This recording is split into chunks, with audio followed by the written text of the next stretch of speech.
السلام علیکم ورحمۃ اللہ وبرکاتہ۔ محترم دوستو، آپ نے دیکھا ہوگا جب آپ جماعت کے ساتھ نماز پڑھ رہے ہوں گے تو اکثر لوگوں کو آپ نے دیکھا ہوگا کہ سلام پھیرنے کے بعد اپنا داہنا ہاتھ سر پر رکھ کر کچھ پڑھتے ہیں، جیسی طریقے سے آنکھ پر رکھ کر پڑھتے ہیں، جیسی طریقے سے دل کے اوپر رکھ کر داہنا ہاتھ دل کے اوپر رکھ کر کچھ پڑھتے ہیں۔ تو یہ کیا پڑھا جاتا ہے اور اس پڑھنے کی حیثیت کیا ہے؟ کیا یہ فرض ہے، سنت ہے، واجب ہے، کیا ہے؟ آج کی ویڈیو میں اسی بات کو جانیں گے۔ تو نماز کے بعد جب سلام پھیر لیا جاتا ہے تو آپ کی نماز مکمل ہو جاتی ہے، نماز کے تمام ارکان پورے ہو جاتے ہیں اور سلام پھیرتے ہی نماز پوری کمپلیٹ ہو جاتی ہے۔ سلام پھیرنے کے بعد جو لوگ سر پر ہاتھ رکھ کر یا اسی طریقے سے آنکھ پر انگلی رکھ کر یا دل پر ہاتھ رکھ کر کچھ پڑھتے ہیں، وہ سنت سمجھ کر نہ پڑھیں، نہ مستحب سمجھ کر پڑھیں، کیونکہ سنت سے یہ ثابت نہیں ہے کہ سلام پھیرنے کے بعد سر پر ہاتھ رکھ کر کچھ پڑھا جائے۔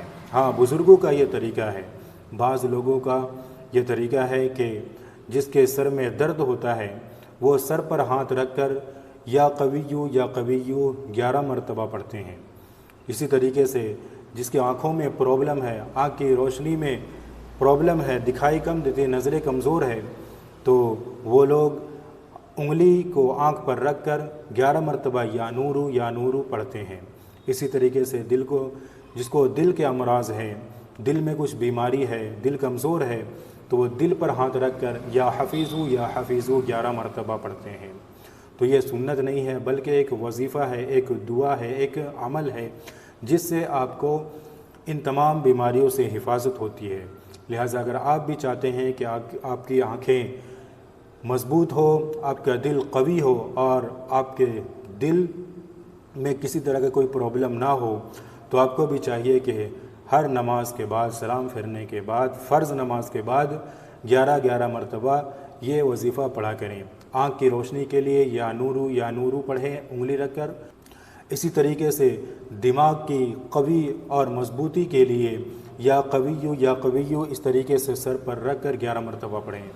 اسی طریقے سے دل کے امراض کے لیے آپ داہنا ہاتھ دل پر رکھ کر یا حفیظو 11 مرتبہ پڑھ سکتے ہیں۔ لہٰذا اس کو سنت سمجھ کر، مستحب سمجھ کر نہ پڑھیں، بلکہ علاج کے طور پر، ایک وظیفہ کے طور پر پڑھ لیں۔ تو امید ہے کہ آپ حضرات سمجھ گئے ہوں گے کہ نماز کے بعد جو لوگ ہاتھ رکھ کر سر پر، آنکھ پر یا دل پر پڑھتے ہیں وہ کیا پڑھتے ہیں اور اس کی شرعی حیثیت کیا ہے۔ لہٰذا اس کو سنت سمجھ کر ہرگز نہ پڑھیں، کیونکہ جو کام سنت نہیں ہے آپ اس کو سنت میں داخل کر رہے ہیں، یہ زیادتی ہے شریعت پر۔ اللہ کے رسول صلی اللہ علیہ وسلم نے یہ طریقہ نہیں بتایا اور ہم زبردستی بول رہے ہیں کہ نہیں یہ طریقہ سنت ہے، حضور سے ثابت ہے، تو یہ شریعت پر ایک کھلا بدعت کا دروازہ کھولنا ہے۔ لہٰذا اس کو سنت سمجھ کر ہرگز نہ کریں، بلکہ علاج اور معالجے ایک وظیفے کے طور پر کر لیں۔ اس ویڈیو کو دوسروں تک بھی ضرور شیئر کریں۔ جزاک اللہ خیرا۔